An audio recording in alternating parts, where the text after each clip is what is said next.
or debate with any or with any interpellations from our colleagues, no. But let me just try to explain some of the points that were raised. That to me, and that is my opinion, inaccurate yung mga intindi or inaccurate yung perception in these interviews that I am the media has been conducting with me. Ang totoo nga yan, dami ko pa nga iniiwasan na interview eh. Oo. Kukunti pa nga yun eh. Pero whenever I am asked, I come up with my opinion. You Yes. don't like my opinion, but you have to respect it. Oh, huwag kang iiyak pag di ka pinangalanan. Ano ba yan mga DDS? Wala namang pinangalanan si Tito Sen eh.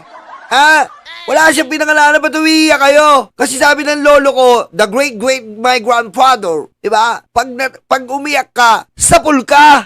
What the fuck?